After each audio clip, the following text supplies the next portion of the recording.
Hello and welcome to Downtime Activities. Matthew here. Today we're doing something a little bit different. We're going to be interviewing our friend Tyler here. He is the co-host of the Newb Perspectives podcast and the creator of an up-and-coming RPG system called Metroville. We got in touch with Tyler a little while back when he was working on this, and he reached out to just kind of see if we would look at his system, play it, review it, and then we had the idea of interviewing him to get a kind of cool, unique perspective on somebody making their own RPG system. Not very often you get to ask those kind of questions. So welcome, Tyler. How you doing today? I'm doing pretty well. Thanks for asking. To start off, let's just kind of learn a little bit about you. So just tell us about you. How old are you? Where are you from? That kind of stuff. Sure. I'm Tyler. I'm currently living in Ontario, Canada, and I'm 26 years old. All right.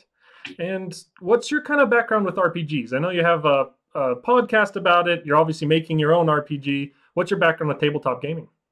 Yeah, actually, fairly new to the scene. For someone who's making content already, I'm pretty new. I started playing games, started playing with D&D 5e, of course,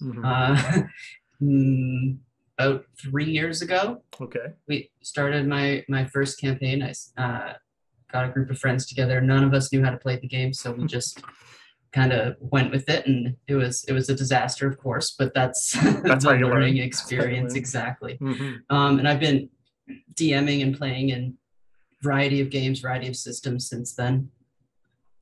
Apart from your system, which we'll get into in just a second, what are your kind of go-to systems now? Are you still a D&D player primarily, or have you kind of branched to other systems since then? I've branched quite a bit. I'm currently DMing a Pathfinder 2nd Edition game, which is pretty similar to D&D 5e. It's a little bit crunchier, but still that fantasy D20 setting.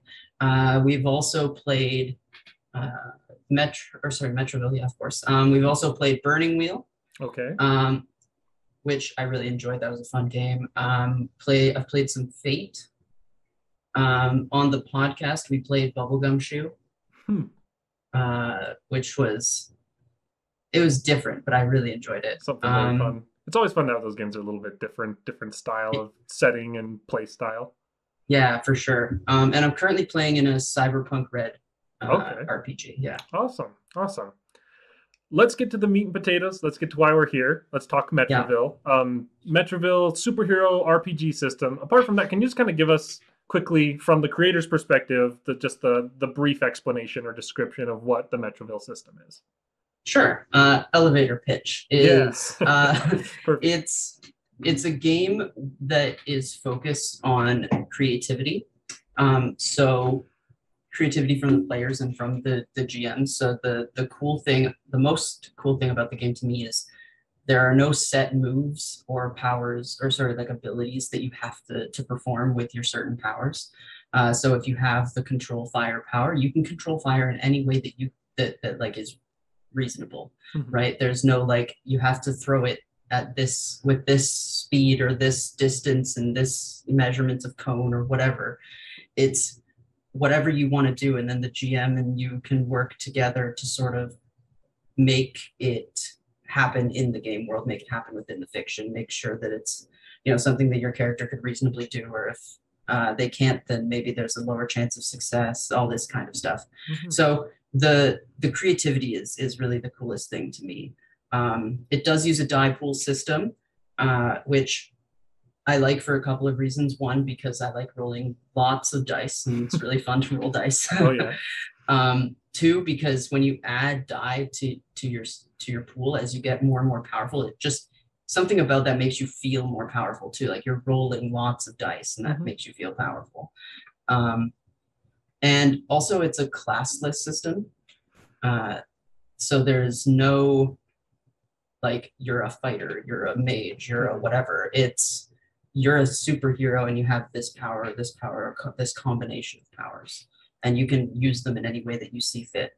Okay, awesome. Um, what made you decide to make your own RPG system, and specifically, what made you decide to make your own superhero RPG system?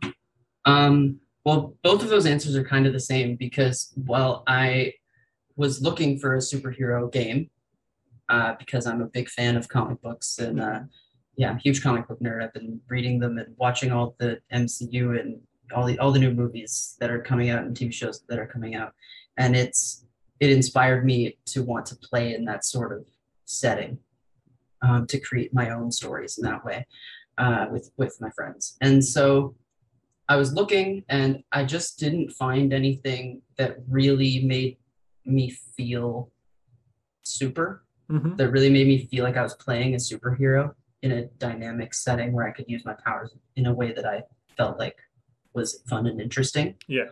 And so that's sort of how Metroville started, was just out of a out of a need rather than oh, I want to make a system. It was like this, nothing fits what I want to do. First of all, thank you. It's very appreciated when somebody runs into, there's nothing that I want, there's nothing that I would enjoy in this genre. Guess I'll make it. That's Yeah. that's an awesome mentality. I love that. Um, I know that when we first were talking to you about the system and you were kind of describing it to us, it immediately struck me very interesting because I'm not a particular like a huge comic book nerd per se, but I do really enjoy superhero content, and I really loved the idea of a superhero RPG. But we ran into the same problem you did. Like we've not really ever played a superhero RPG apart from yours for any length of time because it felt like no one could ever strike up that balance between D&D but I wear a cape and Spider-Man Simulator, where it's like I don't Yeah. want to just play the superhero where I just pretend to be one of the superheroes that are from the Marvel or DC universe. I want to do my Yep. own thing and be creative, but I don't want it to just be like a reskinned feeling like the same sort of rule system and same sort of idea as a traditional fantasy RPG. But I'm a superhero now, so I'm a superhero who can control fire, not just a wizard casting fireball. Yeah. That balance doesn't really exist out there in a way that I've found that was very satisfying. Up until your system, we really enjoyed playing it, and we feel like it solves a lot of those questions. Thank you. Yeah. How long have you been working on Metroville? I know we're pretty close to the release date. We'll get to that soon, but how long have this has got to have been a pretty long process to create a whole RPG system? Oh yeah. So I mean, it's been in process for probably about 2 years now. Like I said, I started playing about 3 years ago, just RPGs in general, and it was pretty early on in that art my playing career that I decided that it was time, or that I needed this thing. That was when it sort of started. The machination sort of started. Right Mm-hmm. now, the pen wasn't put to paper at that point yet. I would say that it's been in play test for over a year, Okay. doing anywhere from small changes to completely overhauling certain systems.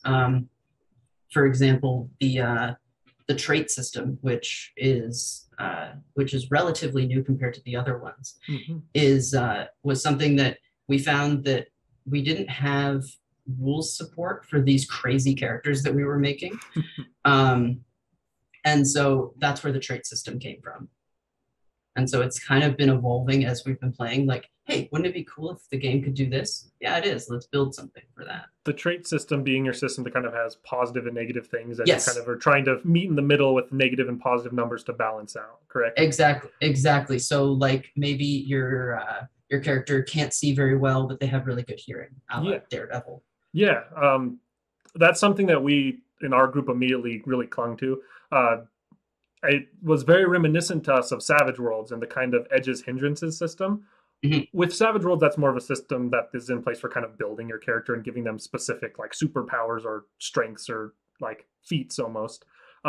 With yours, however, it was very fun at the end to kind of I was the person who ran for our group when we've been play testing your game, and people kind of gain this like I can kind of take as much of this as I want as long as I take enough of the other side of Yeah, things.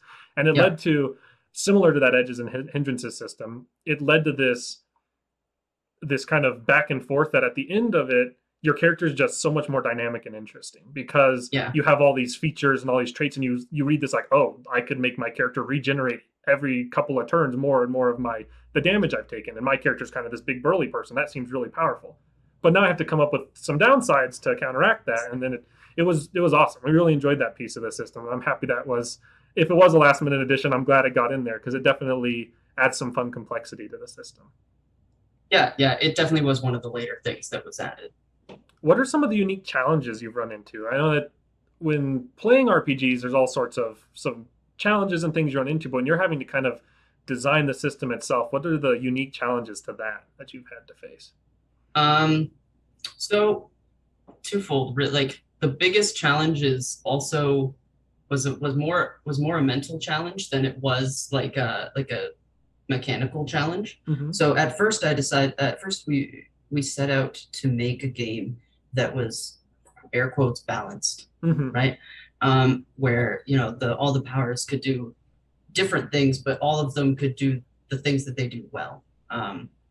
And like the game, you couldn't break the game or anything like this. And we quickly realized that with the amount of freedom that we're giving the players and the GMs, the game can't be that game. It can't be the neatly tied in a bow game like Pathfinder 2nd Edition is.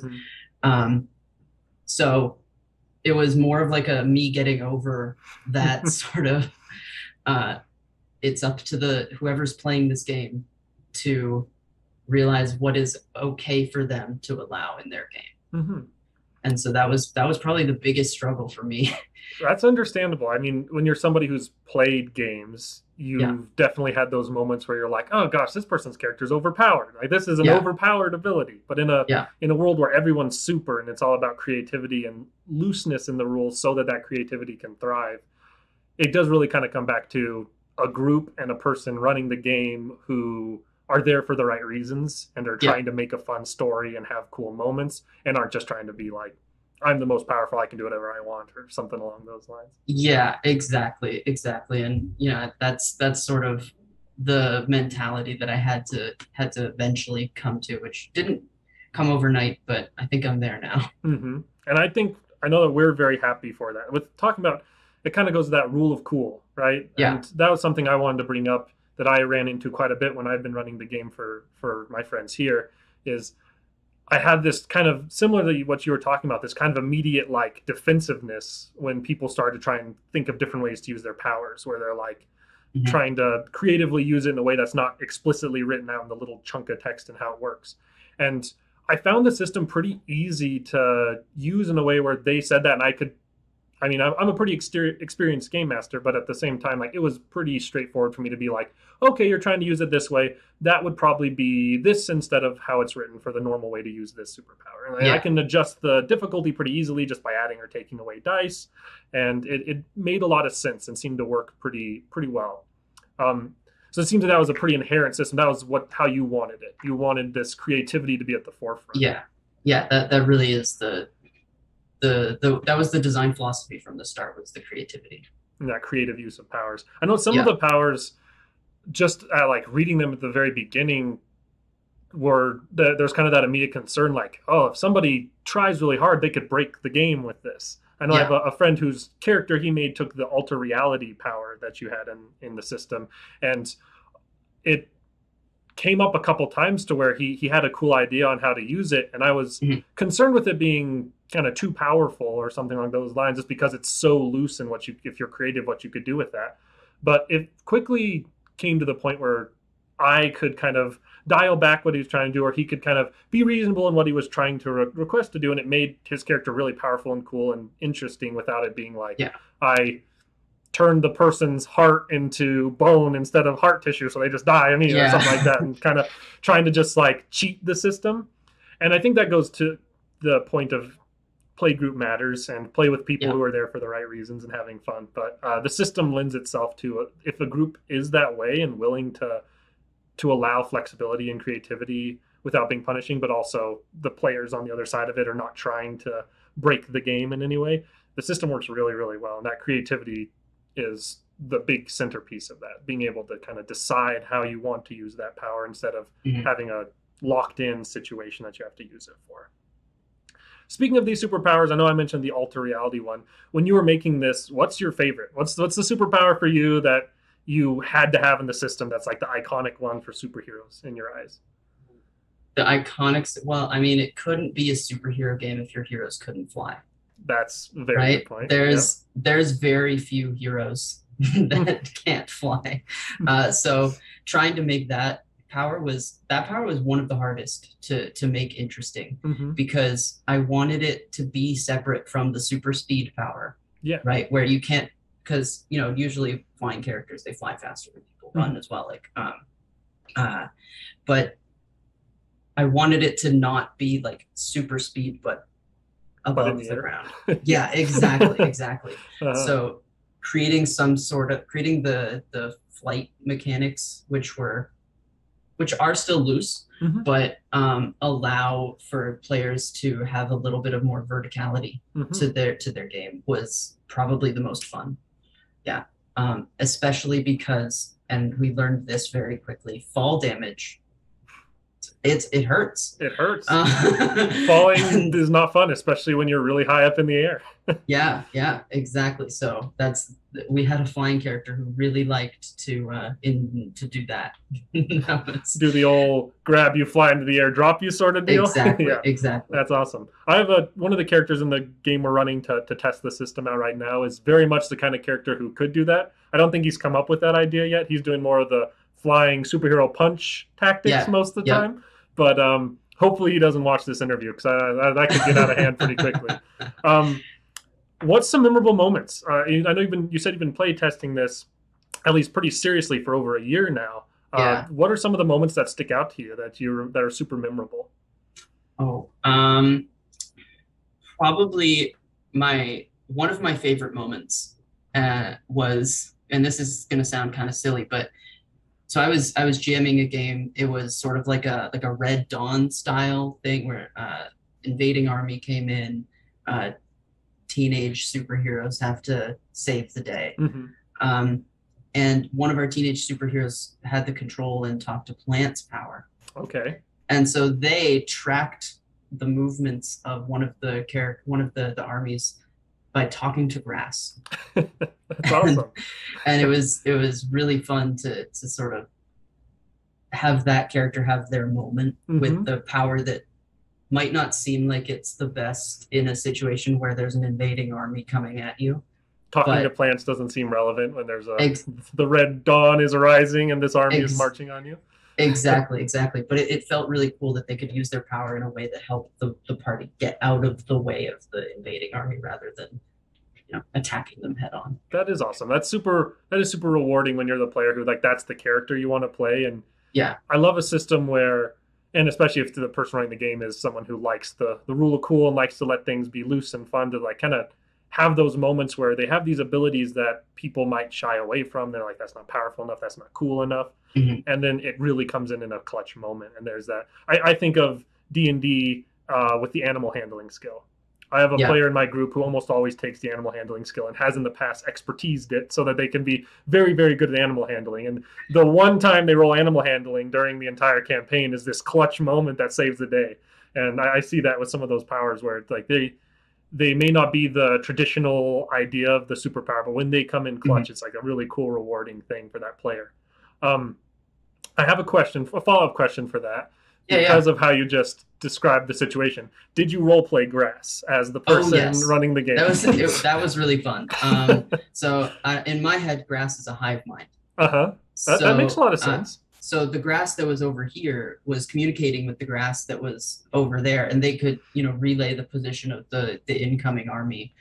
That's exceptional. I love that, the hive mind idea. So not only is it them tracking like, yeah, I got stepped on by a bunch of guys a day ago. It's also like, yeah, and my buddy 2 miles this way is getting stepped on him right now, because of that hive mind kind of intertwined roots idea. Yeah, it was fun. It was fun for sure. That also makes me think of playing games where players have.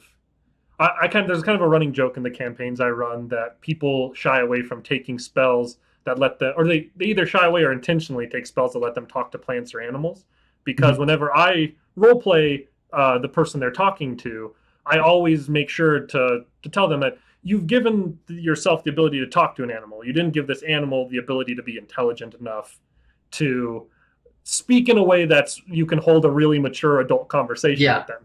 So it's always this very kind of goofy, funny moment where they're like talking to a squirrel trying to get information that's useful, and they have to try and level with this squirrel who's just a moron, really. It's just someone who's not smart and trying to like speak to it in a way that it'll communicate and it'll make sense. And that's fun. I like that. I can say from our time playing, we've only done a little bit so far, and we have more coming and more content that's going to be coming out about it that we're going to record. In our kind of test playing, my favorite running moment so far, and this is almost entirely due to your guys' one of your built-in pieces of the system. There's kind of your background choice, like how you became super, whether you were born with it or had an accident or whatever. One is the alien and the kind of alien background, and one of the characters, same one who took that flying ability, is kind of doing the flying, punching character. He's this huge alien. He's really strong, really fast, and can fly.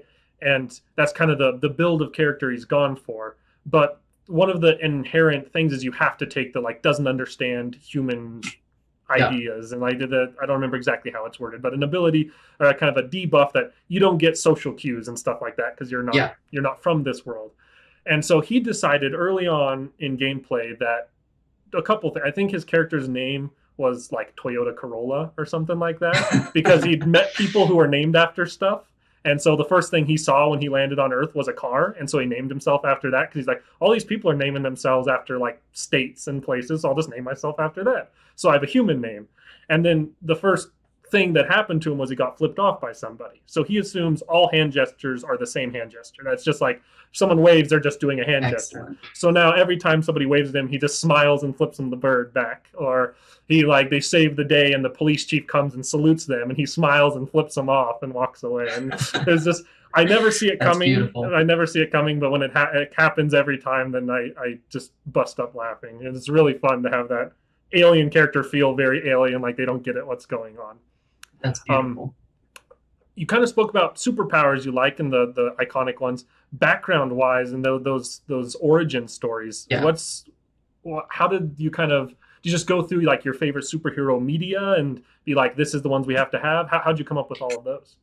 It was kind of I went through thinking about all the most iconics, right? Like you've got your the experiment accident one. That one's the really iconic, like the Hulk, Spider-Man, all of these like the radioactive waste. Exactly. Exactly. That's the classic, right? The alien is obviously also really classic. You've got your Superman and all of these, all of those types. And then I wanted to include more down-to-earth heroes as well. Your Batmans, your Daredevils, your Iron Fist, these types of folks. Iron Fist maybe a little bit less so. And so I put in the training one. So they don't get as many powers or as powerful powers, but their raw stats are a little bit higher. Yeah. So I kind of tried to make it so that you could replicate any hero that you wanted to, if you wanted to, but also like obviously with that means you can mix and match too. Yeah, and you can, instead of there's lots of ways you can make somebody that kind of is reminiscent of your favorite character, but still very much their own thing. Yeah, you could kind of do that. Like if you're a big Iron Man fan, for instance, I know there's a kind of an origin where you're kind of this like a kind of a mech suit, the tech style origin, and so you could use that and try and just rebuild an Iron Man and try and take powers and stuff that makes sense for like Iron Man's abilities, or you could just go a completely different direction with it and have that same feeling of like the super intelligent engineer character, but instead their super suit is very, very different and does all sorts of different things. Yeah. I really like too with that system. It seems there's like limitations kind of based on your background as far as what type of superpowers you can take logically. Like if you're somebody who is training you, no matter how hard you train, you're not going to be able to train yourself to make fire appear inside of your hand or something like that. So limitations, they make sense, and they can sometimes limit what powers you can normally take, but not in a way that felt punishing or anything along those lines. It just like made sense for the kind of character that you were wanting to make there. I guess before we kind of get to the Kickstarter and all the stuff going along with that, you did your quick elevator pitch. What would kind of be your closing thing you'd want to say? Anything to just kind of, for the people who would watch this or any of our other content and have question like, is this a game I should put money into? Is this something that I should look into playing? What do you have to say to everybody? Just kind of a final pitch to let them know what you're making. I would say that if you enjoy superheroes, if you enjoy being creative at your table, and if you enjoy a slightly more dynamic character creation process due to the traits and the origins that we've been talking about, then I think Metroville is for you. Awesome. And I can definitely, from our experience, echo what you just said and agree with it. It's a system that rewards creativity and really fosters creativity well. The system seems well built to not only allow you to be creative, but to help kind of inspire you and give good ideas and things that help make your character more interesting and lifelike and also larger than life and super. Yeah. Kickstarter-wise, Kickstarter's coming up pretty soon. When is it going live specifically? It's going live on January 11th. Okay. So that's the Tuesday, January 11th. All right. And then what all is going to be included? What's the system going to look like as far as, is there stretch goals? What's offered as part of the Kickstarter? Yeah, that's great. So first, we're obviously going to have a PDF version of it available for a lower cost, for like a lower backing cost. There's going to be a paperback version of it. I wanted it to be paperback because I wanted it to feel more like a graphic novel, more like I have Watchmen on my shelf over there, and I have V for Vendetta on my shelf over there, and I feel the classic feel of a comic book or a graphic novel. In terms of stretch goals and add-ons, one of the stretch goals that I want to include is the Kickstarter exclusive cover. So something that only Kickstarter backers can get. Okay. Once we get to a certain stretch goal, obviously. I also wanted to include some add-ons, which could be a rogues gallery. So this creation of some villains that you can put into your campaign that are pre-made for you. Also, another like an equipment list sort of thing, which I know the book itself doesn't have a lot of equipment in it, because I liked the idea of your character is a competent hero, so they're probably going to have the equipment that they need on them if they need it. Like your Deadshot character is never going to not have his gun with it, of course, or whatever. And so I wanted to include in like separately, if you wanted to have some more item options for you that are specific, that have rule specific like attachments to them. So like how much damage does this weapon do? How much blocking does this shield do? This armor type, whatever.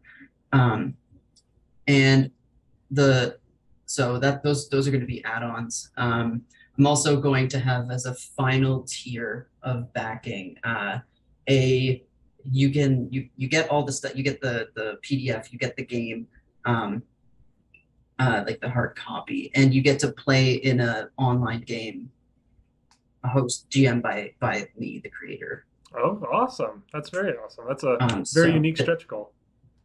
So there will only be a couple of those, obviously, because can't do too many games at once. But yeah, that would obviously be over some sort of Discord, Zoom, something like that. Whatever the hosting service that makes sense for us. That's awesome. I like those goals a lot. I think those are cool, rewarding, and interesting. Some of those are ideas I definitely haven't heard before from other creators making games out there. So that's really cool. And I know that we got to kind of preview some of the art and some of the preliminary art, and I'm very excited to get a hold of a book of it and get to have some of that, because there's some very exceptional, very good, like well done, and also very funny art. Very, very creative. Is the artist a friend of yours? Is that something? Yeah. The artist is actually my girlfriend. Oh, awesome. Yeah. So I'm excited to see what the cover looks like, especially the Kickstarter specific cover. And I think back to the like mind control superpower art that was done there, and just all sorts of different ones pop to my head, and they're very good. They're exceptional. So very excited for that. Very excited to back this and see the book come out, see how everything goes. Thanks for joining us today. Thanks for working with us to let us look at your baby, look at your system, and thanks for joining us today for this interview. Thanks for having me. It's been fun.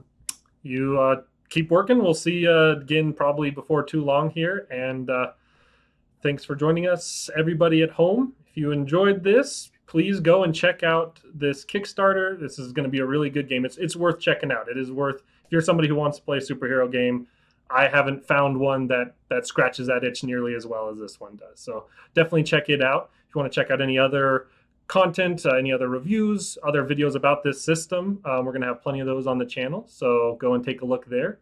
Now go forth, slay dragons, sling spells, roll dice, and enjoy your downtime activities. Thank you, everybody. And thank you, Tyler. Thank you.